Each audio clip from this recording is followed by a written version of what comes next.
이 노래의 말씀을 끝까지 읽어 들리니라. 이런 제목으로 신명기 강해를 이어가도록 하겠습니다.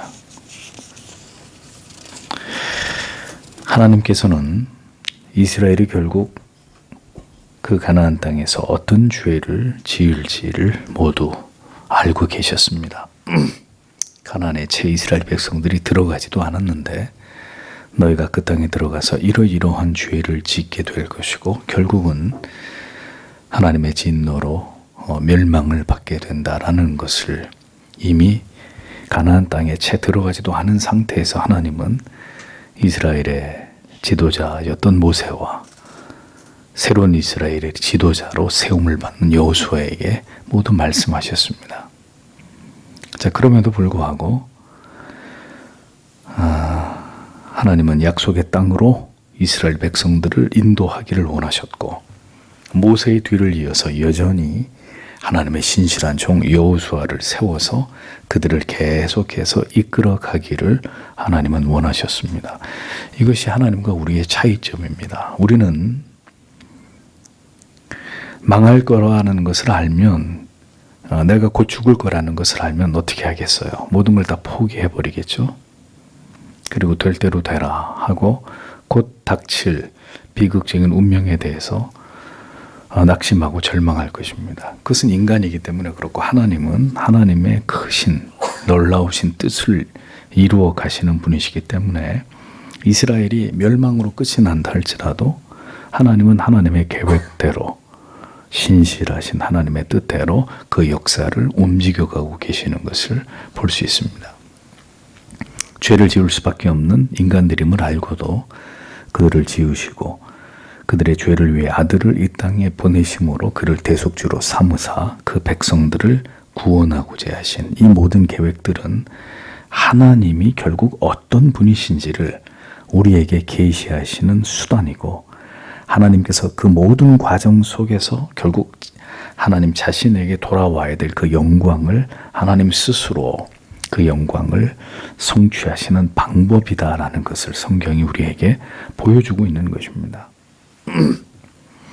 이 모든 것이 하나님 스스로 하나님께서 행하신 그 모든 일들을 통해서 스스로의 영광을 취하시는 하나님의 위대한 계획이다. 성경이 그것을 우리에게 말씀하려고 하는 것입니다. 우리의 인생과 삶이 아무리 우리가 보기에는 만족스럽지 않다 할지라도 수고와 슬픔뿐이고 상처와 갈등과 괴로움뿐인 듯 여겨질지라도 성도 여러분, 하나님의 이 선하신 뜻은 결국 자기의 계획을 모두 자기 백성들 안에서 이루시고 그 모든 하나님의 계획을 새 예루살렘 성에 이르기까지 모두 다 완전히 성취하시는 그 하나님의 선하신 뜻이 반드시 우리를 통해 이루어지고 있다라는 것을 성도는 믿어야 하는 것입니다. 택한 자를 구주로 택한 자를 하나님의 자녀로 삼으시고 그가 어떤 인생을 살아가든지 하나님은 기어이 하나님의 뜻대로 그를 인도해 가신다는 거죠. 그런데 하나님의 자녀들이 아니라면 그들은 끝내 하나님을 알지 못한 채로 하나님을 향한 진지한 마음을 기울이고 하나님을 알아가고 하나님을 신앙하는 사람이 되어가는 이런 모든 과정들을 경험하지 못한 채로 그럼 어떻게 돼요? 하나님을 멸시하고 하나님을 부정하면서 멸망의 길을 갈 수밖에 없게 되는 것이라는 겁니다. 이스라엘 백성들의 어리석은 패역과 불순종은 결국 하나님의 진노를 사게 될 것과 그리고 그들이 그 땅에서 모두 멸망하게 될 것을 모두 알고 있었던 모세였지만 그럼에도 불구하고 그는 하나님의 위대하신 뜻이 이루어진다라는 믿음을 가지고 그의 마지막 사명을 이어가고 있는 장면이 오늘 본문에 계속 이어지고 있습니다. 24절 26절을 보십시오. 그리고 그것이 일어났다. 모세가 책의 율법의 말씀들을 그것들의 끝까지 기록하기를 마쳤을 때 그때 모세가 여호와의 언약궤를 매는 레위 사람에게 명령하였다. 이르기를 이 율법책을 위하라. 그리고 너희가 그것을 너희 하나님 여호와의 언약궤 곁에 두어야 할 것이다. 그리고 거기에 그것이 너에게 증인이 될 것이다. 이렇게 적고 있습니다. 모세는 하나님께서 지금까지 말씀하신 모든 것을 처음부터 끝까지 빠짐없이 모두 기록해서 책으로 엮었습니다. 다 책에 써서 라고 적고 있는데 여기서 다라고 번역된 히브리어 아드투맘이라는 단어는 그것들이 완성될 때까지 이런 뜻입니다. 즉 처음부터 끝까지 하나님의 모든 말씀을 토시 하나 놓치지 않고 다 온전히 다 기록했다는 그런 의미입니다. 그것은 이스라엘의 복과 저주를 가늠하게 될 여호와 하나님의 입에서 나오신 말씀이기 때문이죠. 모든 율법을 다 지켜야 구원에 이르는 것이 결코 아니지만 성도 여러분 잊어버리지 마십시오. 신자에게 몰라도 되는 하나님의 말씀은 그 명령과 규례와 법도는 존재하지 않습니다. 우리가 그 법을 알아야 하나님의 뜻을 알 수 있고 어떤 것이 죄라는 것을 깨닫고 그 죄를 짓지 않을 수 있는 것입니다. 하나님이 명하신 그 원리와 기준대로 하나님이 원하시는 성도의 삶을 살려면 기록되어진 하나님의 말씀을 우리가 알아야 하는 거죠. 그것을 다 알고 다 지켜야 구원받는 것은 아니라 할지라도 적당히 그런 건 몰라도 상관없어 라고 여길 수 있는 하나님의 말씀은 단 한 글자도 존재하지 않는단 말이죠. 물론 죽을 때까지 그 하나님의 말씀을 통해 하나님을 알기 위해서 최선을 다해야 되지만 그건 다 알고 죽을 수 있느냐?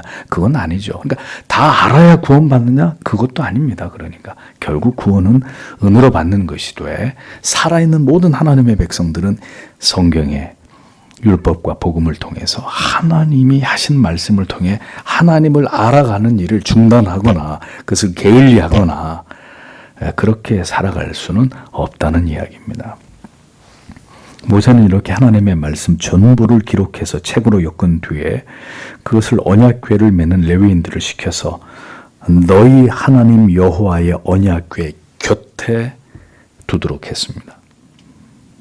십계명의 두 돌판이 들어있는 언약궤 곁에 아마도 또 하나의 상자를 만들어서 이 책을 보관한 것으로 보입니다.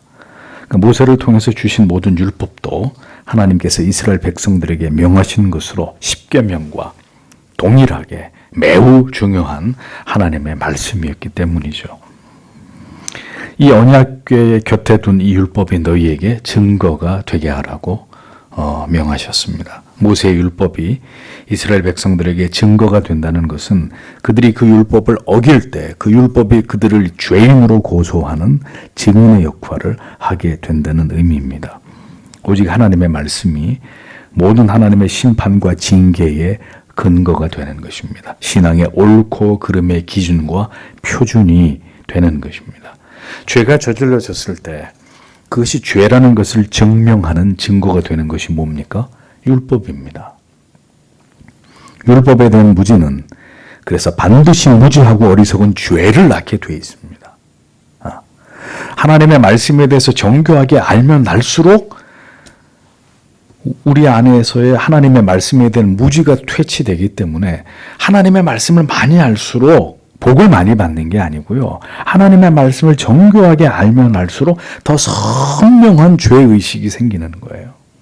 그래서 더 분명하게 죄를 두려워하게 되고 그래서 어떤 죄든 크고 작은 죄가 우리의 내면과 외부에서 일어나게 됐을 때 하나님의 말씀에 대한 깊은 깨달음을 가진 사람의 특징은 그 모든 죄에 대해서 민감하게 되어 있다는 거죠. 즉각 그리스도 앞으로 나아가서 그 십자가에서 그 죄를 회개하는 이런 신속성을 발휘하게 되어 있다는 겁니다. 그게 하나님의 말씀에 대한 깊은 깨달음을 가진 사람의 모습이에요. 율법 앞에서 그것이 죄라는 것을 알지 못하게 되면 계속 죄를 범하게 되고 그 반복되는 죄는 결국 우리의 삶에 그것이 올무가 되어서 하나님의 징계를 피할 수 없게 만드는 이유가 되는 것입니다. 예를 들어서 어떤 성도님이 계속해서 무지 가운데 어떤 죄를 저지르고 있어요. 혹은 어떤 교회에서 권징을 받았는데 그 해벌을 받지 않고 교회를 옮겼습니다. 어떤 죄를 계속 무지 가운데 짓고 있든지 어떤 교회로부터 권징을 당했는데 그게 해벌이 되지 않은 상태로 교회를 계속 옮겨 다닌단 말이죠. 근데 하나님이 어떻게 하시겠어요? 그의 삶에 하는 것마다 되지 않게 하는 거예요.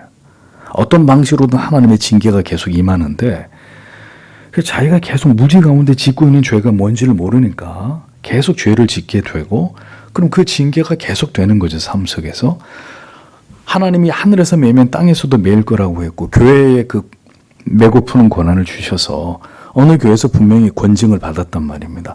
근데 그 교회에서 그 성도를 해벌하지 않았는데 그 성도가 다른 교회로 또 다른 교회로 다니는 거예요. 그러니 그가 어딜 가든 하나님 앞에 복을 받지 못해요. 그 영혼이 형통하지 못하고 평화롭지 못하고 자유하지 못하고 계속 어떤 어려움들이 닥치는 거죠. 이런 일들이 다 왜 비롯되느냐? 하나님의 말씀에 대한 무지, 죄에 대한 깨닫지 못하는 아둔함에서 비롯되는 거예요. 자기는 모르는 거예요. 그러니 그런 경우에 정말 필요한 것은 하나님이 선명하게 깨닫게 해주는 거예요. 계속 꼬리표처럼 따라다니는 그의 죄가 뭔지, 그리고 그가 되어지지 않는 그의 삶에 일어나고 있는 그의 육신과 영혼과 삶이 일어나고 있는 모든 원인이 그 하나님의 교회를 통해서 그가 해벌받지 않은 뭔가 하나님과의 묶여있는 그 문제 때문에 비롯되고 있다는 걸 깨달아야 되는 거죠. 그 성도가. 그래야 그 문제로부터 자유로워지고 그 영혼이 날아오를 수 있는 겁니다. 하나님의 보다 높은 은혜의 보좌를 향해서. 그게 안 되면 언제나 그 영혼이 냉랭하고 냉각되어 있고 더 깊은 은혜의 세계로 발돋움을 하지 못하는 그 지경이 계속 되는 거예요. 이제 그런 상황이 혹시 여러분 가운데 계신다면 목사하고 반드시 상담을 하셔야 되는 겁니다. 목사님 수십 년을 예수를 믿었는데 내 영혼에 자유함이 없고 기쁨이 없고 하는 모든 일들마다 안 됩니다. 도대체 뭐가 문제인지 목사님 모르겠습니다 하고 이 문제를 하나님 앞에서 다루어야 되는 것입니다. 자, 이 얘기는 나중에 또 말씀드리기로 하고, 그럼 우리 신자는 하나님의 법 앞에서 그것을 올바로 알아서 임의대로 살거나 하나님을 믿어서는 안 되고 오직 하나님의 율법과 계명을 따라 믿고 그것을 교회를 통해 철저하게 배워 나아가는 자들이 되어야 한다는 거죠. 이걸 도대체 어디서 배울 거예요, 그러면? 교회를 통해 하나님의 말씀을 전하는 종을 통해서 배우지 않으면 여러분들이 어디 가서 어떻게 배우실 겁니까? 그러므로 우리의 신앙에서 우리의 임의대로 무엇인가를 결정하고 그것으로 하나님을 신앙하는 일은 결코 용인될 수 없는 일이라는 것을 올바로 아셔야 합니다. 우리의 모든 신앙의 행위와 그 내용은 모두 성경에 근거해야 합니다. 성경보다 엄격해서도 안 되고 성경의 기준보다 턱없이 못 미치거나 그것을 임으로 변경시키거나 무언가를 새롭게 만들어내서도 안 된다는 것입니다. 우리의 신앙의 모든 원리와 그 정신에 있어서 유일무이한 기준이 되는 것은 하나님의 말씀입니다. 그것에서 벗어나거나 그릇된 신비주의적인 혹은 인본주의적인 이런 체험이나 이런 그릇된 해석이나 이런 신앙의 내용은 하나님과 무관한 신앙이 될 수밖에 없는 것입니다. 율법은 신약시대 이후로 더 이상 우리를 정죄할 수 없게 되었습니다. 그리스도께서 모든 율법을 이루시고 대속을 완성하셨기 때문이죠. 그럼에도 불구하고 우리가 율법을 알아야 하는 것은 그 율법 앞에서 우리의 죄가 시시때때로 탄로나게 되고 어떻게 하나님을 신앙하는 것이 올바른 것인지를 모두 배울 수 있기 때문입니다. 신자가 무엇을 행해야 하고 무엇을 금해야 하는지의 모든 기준을 율법 안에서 얻을 수 있기 때문입니다. 거룩하고 경건한 삶의 성화의 삶의 모든 가이드라인이 모두 율법 안에 담겨져 있기 때문이죠. 모세는 이같이 하나님께서 주신 모든 율법을 그토록 잘 복원하여 증거를 삼도록 한 그 이유에 대해서 이어서 얘기합니다. 27절에. 왜냐하면 내가 너의 패역함과 너의 목이 곧은 것을 알고 있기 때문이다. 보라, 내가 아직 너희와 함께 생존에 있어서 너희가 여호와를 거역하였다. 그런데 하물며 나의 죽음 이후에는 더하지 않겠느냐. 이렇게 기록이 되어 있습니다. 여기서 패역하다라는 말의 의미는 불쾌하다라는 뜻의 마라라는 단어에서 파생이 됐어요. 그러니까 인간의 패역이라고 하는 게 뭐냐? 곧 인간이 하나님을 불쾌하게 여기는, 하나님에 대해서, 하나님의 말씀에 대해서, 선포되는 진리에 대해서 반감을 갖는, 그것을 패역하다라고 말하는 거예요. 하나님의 말씀이 하나님의 백성들에게 선포되는데 그게 어떤 말씀이든지 하나님의 말씀으로 받는 게 아니라 기분 나쁜데? 불쾌한데? 진리에 대해서, 하나님에 대해서 반감을 갖는 그 영혼의 상태, 패역하다라는 말입니다. 그 다음에 목이 곧다라는 말의 어원은 나무의 뿌리가 너무 깊이 내려서 이걸 절대로 잡아 뽑을 수 없는, 그게 불가능한 이런 상태를 의미해요. 뿌리가 깊이 내려졌는데 이게 애지간하면은 이렇게 파서 뿌리채 나무를 뽑아낼 수 있겠는데, 뿌리가 너무 깊이 얽히고 설키고 뿌리가 깊이 내려가지고 도저히 뽑히지 않는 이런 상태를 목이 곧다라는 말로 번역을 했어요. 도저히 꺼낼 수 없을 만큼 그 뿌리가 깊고 단단하게 박혀있는 식물입니다. 여러분, 이게 그럼 뭘 의미하는 걸까요? 하나님의 백성이 목이 곧다, 뭘 얘기하는 거예요? 도무지 그 마음이, 영혼이 하나님을 떠나서 돌이켜 회개하기를 거부하는 마음의 상태. 자기 자아가 얼마나 강한지 아무리 하나님의 말씀으로 얘기를 해도 끄떡도 하지 않는 거죠. 기어이 자기 고집대로, 자기 주장대로, 자기가 생각해서 옳다고 믿는 대로 누가 뭐라고 해도 그걸 고집하고 있는 그 영혼의 상태, 성경이 뭐라고 하느냐? 목이 곧은 백성들이다. 목이 곧은. 누구 말도 듣지 않는 거예요. 신자는 하나님의 말씀을 가지고 신자의 영혼을 치면 말입니다. 그 영혼을 강타하면 성도는 꺾이게 돼 있는 거예요. 성도는. 그게 정말 하나님의 사람 같으면 그 사람이. 죄성이 발휘돼서 막 혈기가, 고집이, 자기 주장이 이렇게 나오더라도 하나님의 말씀이 그를 친단 말입니다. 그럼 어떻게 해요? 그 자아가 훅 뽑혀 나가버려. 그 죄성이 뽑혀 나가버리고 어떻게 해요? 하나님의 말씀 앞에 순복한다고요. 그게 하나님의 사람이에요. 그 사람이. 그게 하나님의 사람의 영혼의 특징이에요. 꺾여진다고요. 하나님의 말씀 앞에. 목이 곧은 이스라엘 백성들. 하나님이 말씀하셔도, 하나님의 종인 모세가 얘기해도, 모세야, 네가 우리를 죽이려고 하는구나. 응?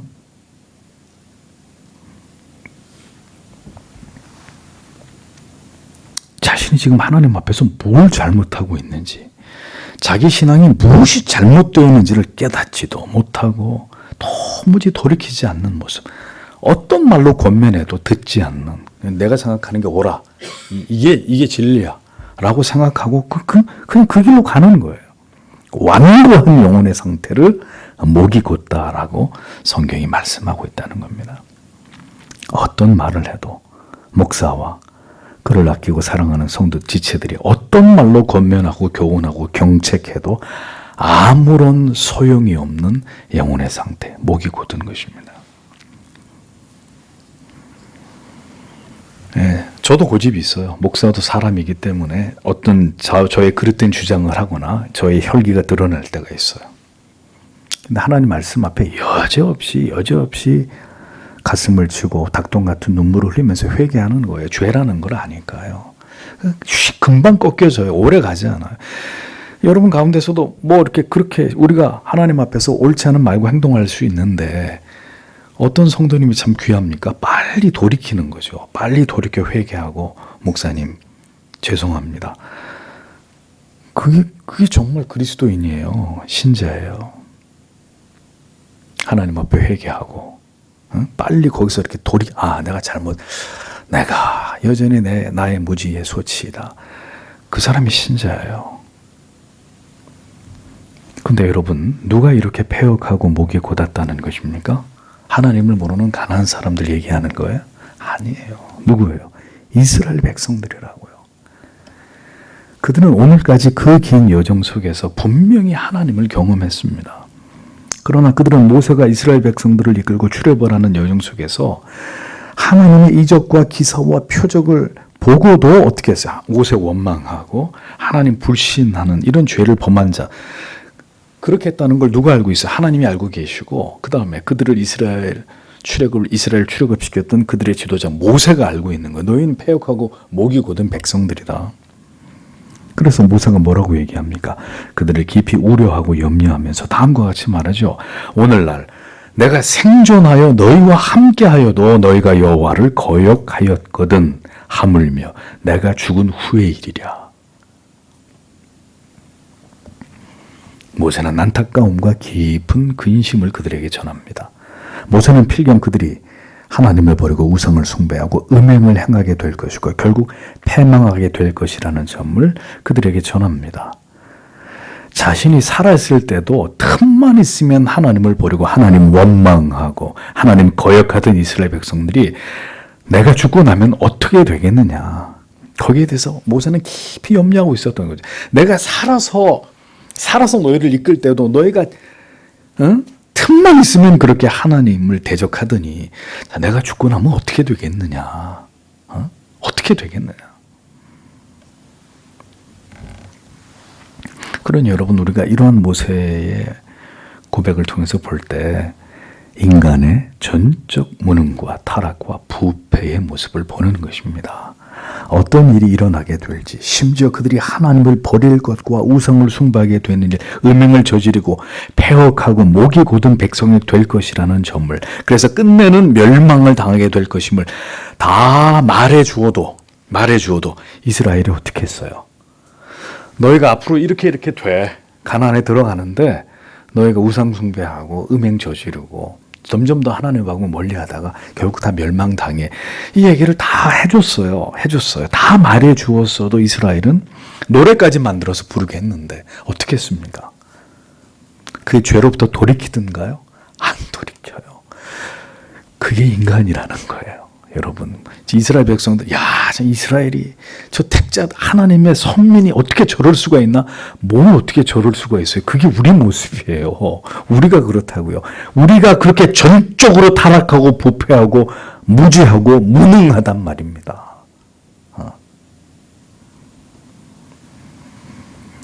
우리 그렇게 성경을 알고 다른 사람보다, 다른 교회를 다니는 사람보다 더 교리와 신조를 알 수 있겠죠. 더 정교하게. 그래서 더 올바른 믿음의 길을 가고 있다고 생각할지 모르겠지만, 여러분, 성도 여러분, 기억하십시오. 다윗이 하나님을 잘 모르고 하나님을 뜨겁게 사랑한 적이 없었던 사람이기 때문에 그가 그토록 악한 죄를 지었어요. 그래서 제발 제가 부탁드립니다. 무언가를 스스로 착각하면 안 된다는 거예요. 뭘요? 내가 지금 바른 길을 가고 있다. 이런 착각하시면 안 된단 말이에요. 내가 지금 굉장히 옳은 가치를 붙들고 있어. 그래서 나는 옳아. 라는 착각에 빠지면 안 된다는 거죠. 지금 단지 하나님의 은혜가 그대를 붙들고 있기 때문에 그 하나님의 은혜가 저와 여러분을 우리를 이렇게 붙들고 계시기 때문에 우리가 그 하나님의 손에 붙들려 있기 때문에 넘어지지 않고 죄를 범하지 않는 것입니다. 치명적인 죄를. 그 하나님의 은혜의 손이 이렇게 거두어지고 그 다음에 사탄 마귀의 치명적인 유혹에 노출이 되면 이 자리에 있는 저나 여러분이나 별 볼 일이 없어요. 그 유혹에 넘어지게 되고 범죄하게 되는 일은 우리의 의지로, 우리의 지각으로 피할 수 없는 일들입니다. 저는 개혁주의 신학을 추구하던 몇몇의 목회자와 성도님들이 정말 부끄러운 그런 죄를 지어서 탈선하고 넘어지는 것들을 여러 번 보았습니다. 여러 번. 저는 지금 일반 보편적인 교회를 얘기하고 있는 게 아니라 입만 열면 개혁주의, 입만 열면 청교도, 입만 열면 교리 이거 강조하던 목회자들이 그리고 늘 그렇게 그 길로 걸어가던 신실한 성도들이 모두 추악한 죄를 범하게 되는 이런 모습들을 지켜봅니다. 나는 그들을 욕하고 싶은 마음이 요만큼도 없어요. 저도 그렇게 될 수 있는 존재니까.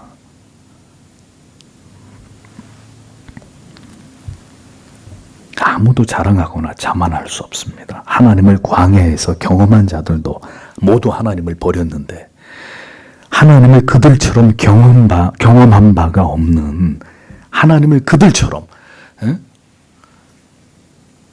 시내산 위에 구름으로, 또 불타는 하나님의 현현으로, 구름 기둥과 불 기둥으로, 그리고 바위를 쳐서 샘물이 터져 나오는 이런 기적의 현장들을 다 생생하게 경험한 그들도 하나님을 그렇게 버리는 판국에, 우리가 하나님을 그렇게 경험한 적이 있어요? 우리는 말씀을 통해서 경험하잖아요. 근데 우리가 이스라엘 백성들이 출애굽할 때 하나님의 현현을 봤던 것처럼 여러분 하나님을 그렇게 보신 적이 있습니까? 그럼 우리는 어떻게 했냐고요? 이 시대 우리들은 어떻겠습니까? 하나님을 직접 그 하나님의 역사를 생생하게 본 자들도 우상을 숭배하고 음행을 저지르는 판국에 결국 그들보다 상태가 더 나쁘면 나빴지 좋을 수 없지 않겠습니까? 우리에게 그들보다 더 큰 믿음이 있다고 결국 말할 수 없다는 거죠. 그게 인간이라는 것입니다. 다만 하나님의 은혜가 오늘도 우리 위에 함께하고 계신다는 것이 우리의 유일한 소망이 될 뿐인 거죠. 칼빈을 알고 내가 베자를, 록스를, 에드워즈를, 오웬을, 바빙크를 알아도 소용없는 일이란 말이에요. 줄줄이 그런 사람들, 신학자들 이름 꿰고 있어도 아무 소용이 없는 일이에요. 참 어리석기 그지없단 말입니다. 그들의 사상과 그 지식들만 붙들고 있기만 하면 우리 믿음은 저절로 견고해지는 거예요. 제발 그런 착각에서 벗어나시란 말이죠. 신앙의 어떤 주제에 대해서 칼빈의 견해를, 웨스트민스터 신앙 고백서의 내용을, 유소한 개혁파 정통주의 신학자들의 견해를 줄줄이 열거하고 그들이 쓴 책의 내용과 논문들을 요약해서 제시할 수는 있을 것입니다. 그러면 믿음이 좋은 것이냐, 그게 정말 하나님을 사랑하는 사람이냐, 그렇게만 하면 우리의 믿음은 안전한 것이냐, 제발 착각하지 마시라 이겁니다. 하나님을 몰라서, 경험하지 못해서 이스라엘이 하나님을 버렸습니까? 그런 거 아니란 말입니다. 모두가 하나님의 은총에서 멀어지고 하나님께서 그들을 그 가운데, 그 무지 가운데, 그 유혹 가운데 그냥 두셨기 때문에 그들이 모두 타락하고 부패하고 폐역하고 목이 곧은 백성들이 된 거잖아요.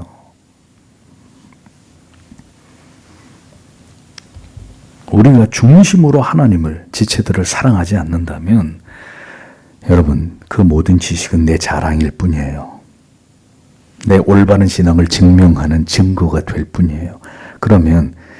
그래서 내 믿음이 이 정도라는, 내 지식이 이 정도라는 걸 과시하고 자랑을 목적으로 여러분들이 그렇게 한다면 단언하건대 그렇게 교만한 자들 두고 보십시오. 치명적인 유혹을 통해 넘어집니다. 하나님이 그를 그렇게 넘어뜨려요. 교만하면 교만할수록 하나님이 그를 땅바닥에 곤두박질치게 만들어서 자기의 실체를 보게 만든다고. 모든 경우에 그렇게 됐어요. 뭘 안다고 생각하고 내가 제일 바르다고 생각하는 사람들마다 다 추락했다고요. 다. 하나님이 그 교만을 내버려 두실 것 같아요? 바닥까지 낮추신단 말입니다. 두렵지 않아요, 그 하나님이? 겸손하지 않으면, 겸손히 하나님의 은혜와 긍휼 아래 거하면서 모든 가르침에 순복하고 그 질서 속에서 조용히 하나님을 알아가고 자기를 부인하는 일에만 전념하지, 거기에 창념하지 않는다면 하나님의 능력과 역사를 본 자들도 하나님을 버리는 마당에, 그렇지 않은 자들은 전부 다 그 유혹을 이기지 못해서 결국 배도의 길로 갈 수 있다는 것을 우리는 명심해야 된단 말입니다. 이스라엘 백성들이 그렇게 무너지는 걸 보고도 교만하냔 말이죠. 지금도 보세요. 이스라엘이 어떻게 하고 있나. 28절에서 29절로 보십시오. 너희는 너희 지파들의 모든 장로들과 너희의 관리들을 내게로 모으라. 그리고 내가 그들의 귀에 이 말씀들을 말할 것이다. 그리고 내가 그들에 대해 하늘과 땅을 증인으로 삼을 것이다. 왜냐하면 내가 알기 때문이다. 나의 죽음 이후에 너희가 분명히 부패할 것이다. 그리고 너희가 내가 너희에게 명한 그 길로부터 떠날 것이다. 그리고 그 재앙이 그 날들의 말미에 너희에게 떨어질 것이다. 왜냐하면 너희가 너희의 손으로 하는 일로 그를 경노케 하기 위하여 여호와의 목전에서 악을 행하였기 때문이다. 라고 기록하고 있습니다. 모세는 각 지파들의 장로와 공적 행정 업무를 수행하는 관리들을 다 집합하게 했습니다. 그리고 그들 앞에서 하나님께서 모세를 통해 주신 모든 말씀들, 즉 이제 그가 부르게 될 노래에 대해서 그들 앞과 그리고 하늘과 땅을 그 증거로 삼아서 그들에게 그것을 이야기하려고 합니다. 절대로 변하지 않은 하늘과 땅, 천지, 하늘과 땅을 증인으로 삼아서 하나님께서 그들에게 주신 말씀에 그 변치 않음을 증거하도록 한 것을 볼 수 있습니다. 이 세상이 사라질 때까지 하나님의 말씀은, 그 언약은 1.1획이라도 더해지거나 소멸되지 않아요. 하나님의 모든 말씀은 그대로 성취되고 영생을 얻을 자에게 영생을, 영벌을 받을 자에게 영벌을 받게 하십니다. 세상이 변하고 사람들의 의식과 정신은 바뀌어 가지만 하나님이 세운 이 모든 언약은 영원 무궁합니다. 하나님의 말씀에 대해서 우리가 무엇인가를 우리의 시대에 적용함에 있어서 매우 주의하고 또 주의하고 두려워하고 또 두려워하지 않으면 안 되는 것은 하나님께서 우리에게 주신 그 말씀을 우리가 결코 임의대로 변경하거나 그것을 우리의 생각대로 적용해서는 안 되기 때문입니다. 하나님께서는 오늘도 우리가 하나님의 말씀에 귀 기울이며 그 말씀을 지켜 행하기를 기뻐하십니다. 하늘과 땅을 증인 삼아 말씀하신 이 진리를 귀하게 여기는 자를 하나님이 귀하게 여기십니다. 하나님의 백성들에게는 하나님을 경외하는 것보다 더 중요한 것이 있을 수 없습니다. 하나님을 사랑하고 그 법을 지켜 행함으로 구별된 성도의 삶을 살아가는 일보다 더 우선되는 일이 존재하지 않습니다. 세상에서의 삶은 우리가 그 법을 지켜 하나님을 경외하는지를 시험하는 무대가 되는 거예요. 무대가. 응? 여러분들이 살아가면서 매 순간 선택해야 되는 그 순간들을 맞이하잖아요. 하나님의 법을 지킬 것이냐, 타협할 것이냐, 불순종할 것이냐. 그러니까 이 세상은 이스라엘 백성들을 가나안에 집어넣고 하나님이 그들을 시험하셨듯이 우리가 이 세상에서 신자라는 이름으로 사는 동안에 그 법을 지켜서 하나님을 경외하느냐 그렇지 않느냐 이것을 시험하는 무대가 되는 거죠. 그러니까 세상은 우리가 하나님의 법을 어떻게든 그것을 따라서 살지 못하도록, 그 우선순위를 따라 살지 못하도록 회방하는 것이고, 그 속에서 성도는 하나님께서 도와주시지 않으면 도무지 빠져나갈 길이 없는, 감당할 길이 없는 그 길을 믿음으로 가는 사람들이에요. 그것이 우리의 정체성이고 우리의 삶의 이유이고 목적입니다. 그래서 여러분들에게 분명히 말씀드려요. 믿음이 없이는 신자는 이 세상을 살아갈 수가 없어요. 믿음이 없으면 신자는 이 세상을 하나님의 말씀대로 살 수가 없다고요. 믿음이 없기 때문에 항상 타협하고 항상 패배하고 항상 나를 내어주고 항상 세상이 가자는 대로 갈 수밖에 없는 거예요. 왜? 믿음이 없으니까. 믿음이. 다 떠나서 믿음이 없기 때문에 하나님을 향한 믿음이, 하나님의 말씀에 대한 약속에 대한 믿음이 없으니까 매 순간 세상이 하자는 대로 할 수밖에 없는 것입니다. 근본적으로 하나님과 하나님의 약속을 믿는 신뢰가 없이는 하나님의 법을 따라서 세상에서 살아갈 수가 없어요. 왜냐하면 세상은 믿음으로 살아가는 자들에게 그런 삶을 이어갈 수 있도록 가만히 구경만 하고 있는 존재가 아니기 때문입니다. 여러분, 이스라엘을 보십시오. 이스라엘을 보세요. 결국 가나안에 동화돼 버렸잖아요.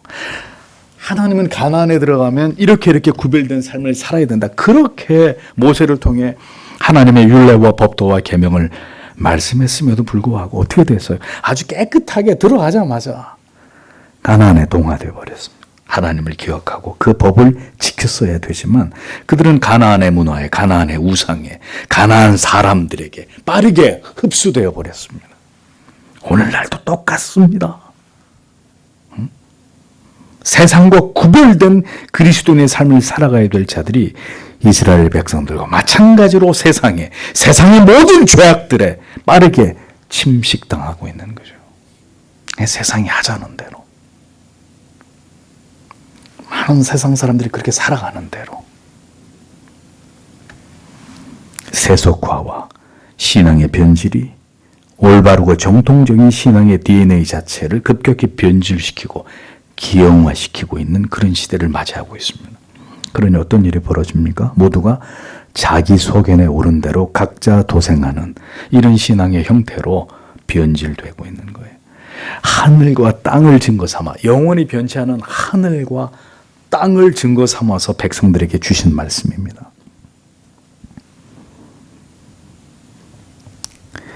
과연 무엇이 올바른 신앙인지 우리는 깊이 그것을 고민해 보아야 합니다. 어쩔 수 없다는 이유로 비껴서고 우리를 합리화해서는 안 되고, 과연 무엇이 올바른 믿음인지를 고민해 봐야 합니다. 모세는 자신이 죽은 이후로부터 이제 이스라엘 백성들의 신앙이 급격히 부패하게 되고 그들에게 명한 길에서 벗어나서 여호와 앞에서 악을 행하게 될 것을 내다보고 있었습니다. 그것은 하나님이 예언하신 말씀이었죠. 내가 너에게 명한 길을 떠나서라고 했습니다. 죄악은 하나님이 명하신 길을 떠나서 하나님이 명하시지 않은 길로 행하는 것입니다. 여러분들이 예수를 믿든 교회를 다니든 무엇을 하시든 하나님이 명하신 길로 가야 되는데 하나님이 명하지 않은 길로 가면서 이게 하나님의 뜻이라고 우기는 거죠.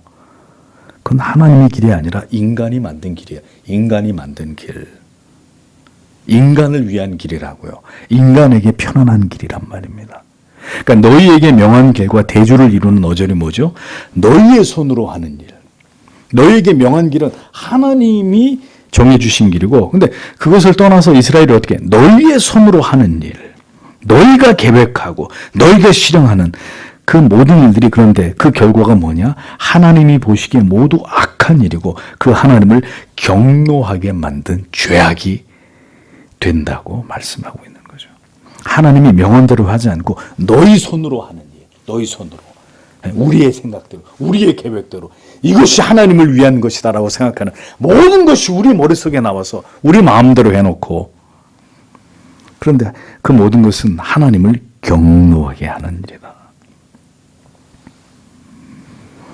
하나님을 버리고 신앙을 등지게 되는 시점은 하나님이 명하신 길에서 벗어나기 시작하는 것입니다. 하나님이 분명히 명하셨는데 그 명한 길에서 조금, 아주 조금, 조금만, 제가 언제 안 믿는다 그랬습니까? 제가 언제 교회를 안 나간다 그랬습니까, 목사님? 조금만, 그저 조금만 옮기겠습니다. 조금만. 여기서부터 시작하는 거예요. 그래서 모두 그렇게 해서 신앙에서 멀어져 갔어요. 그렇게 해서. 자기가 생각하는 것이 옳다고 믿는 이 어리석은 판단에서부터 결국 참 믿음의 자리에서 이탈하게 되는 것입니다.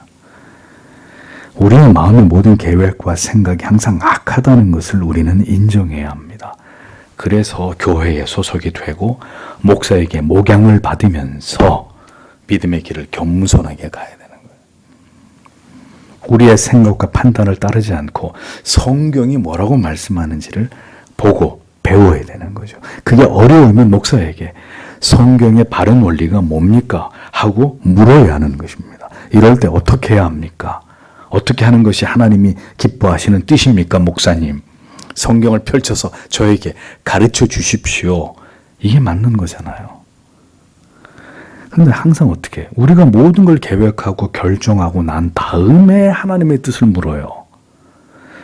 그러니까 하나님과 더 멀어질 뿐입니다. 너희의 손으로 하는 일일 뿐이다. 하나님의 뜻과 무관하게 우리의 머리로 우리의 생각하는 대로 행하는 그 모든 것이 뭐라고요? 하나님을 경노하게 하는 일이다.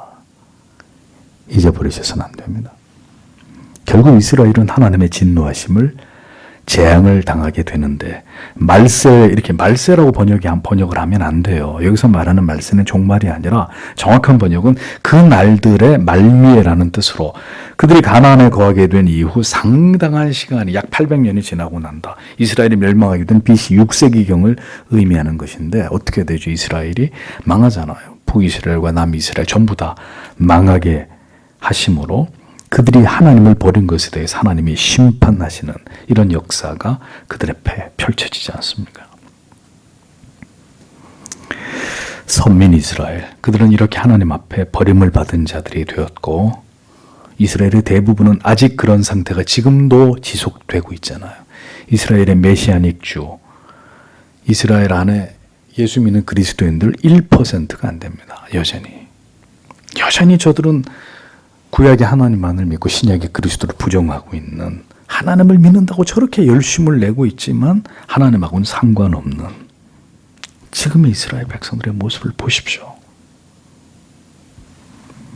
30절에 그리고 모세가 이스라엘의 총회의 귀에 이 노래의 말씀들을 그것들의 끝까지 말하였다라고 적고 있습니다. 이스라엘 총회는 이스라엘 백성들을 대표하는 이스라엘의 장로들과 유사들이었습니다. 이들은 이스라엘 백성들을 하나님의 율례와 법도와 계명으로 지도하고 가르칠 책임을 맡은 자들이었습니다. 이들을 통해서 이스라엘의 모든 백성들이 이 하나님의 모든 말씀을 다 들어야 했던 거죠.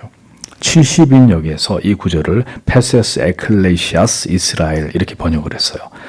여기서 보십시오. 신약에 사용되는 에클레시아라는 이 교회라는 단어가 나오죠. 그러니까 이 모세의 노래, 이후에 이제 기록되어 있는 이 모세의 노래, 하나님의 모든 율례와 법도와 계명은 이스라엘 백성들에게만 국한된 것이 아니라 이 땅의 모든 교회들, 모든 시대를 초월해서 구원받아야 될 모든 하나님의 택하신 백성들이 들어야 되는 하나님의 말씀이다라는 것을 알 수 있는 거죠. 결국 하나님께서는 구약의 모든 율법뿐만 아니라 신약 시대에 예수 그리스도의 복음을 통해서 이제 구원의 길을 새롭게 여시고 택하신 모든 백성들을 교회로 불러들여서 그들에게 하나님을 가르치시고 생명의 길로 인도해 가시는 것입니다.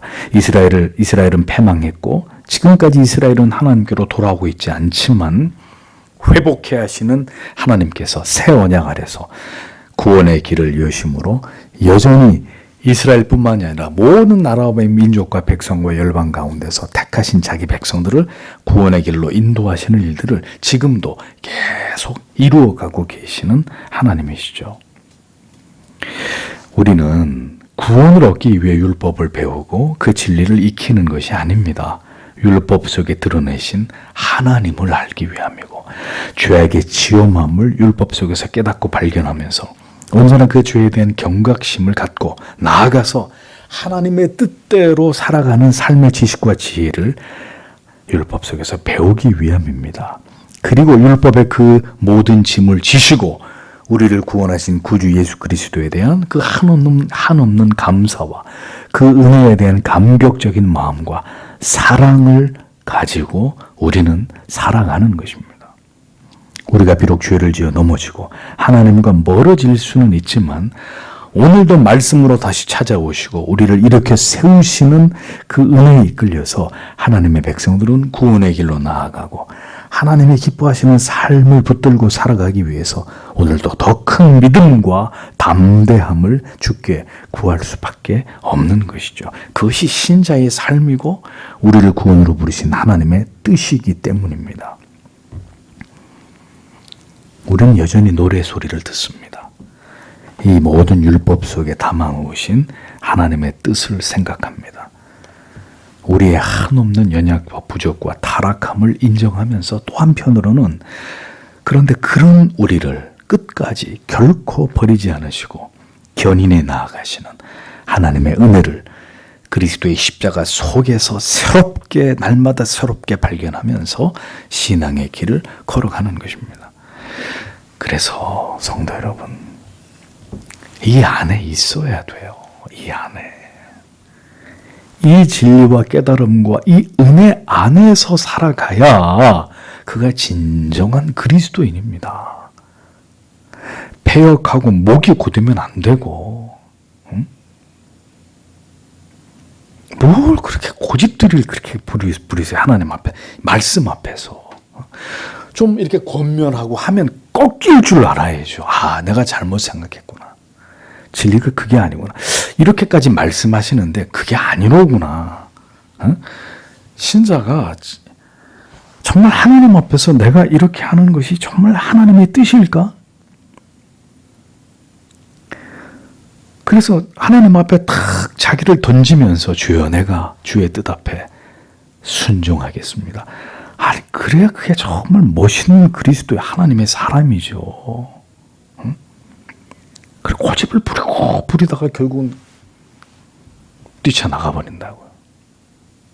그게 뭡니까, 그게 도대체가. 우리에게 율법을 통해서 주시는 깊은 깨달음과 은혜의 복음 안에서 주시는 영원한 위로가 언제나 우리의 성화의 길을 비추어주는 등불이 되어야 합니다. 오늘도 여러분, 이 성경의 말씀을 통해서 우리가 하나님 앞에서 어떻게 하나님을 신앙하면서 어떻게 우리의 믿음의 길을 걸어가야 하는 것인지, 하나님의 뜻은 무엇인지 다시 한번 이것을 우리의 마음에 깊이 새기고 이 밤에도 하나님 앞에 간절히 기도하고 돌아가기를 원합니다. 기도하겠습니다.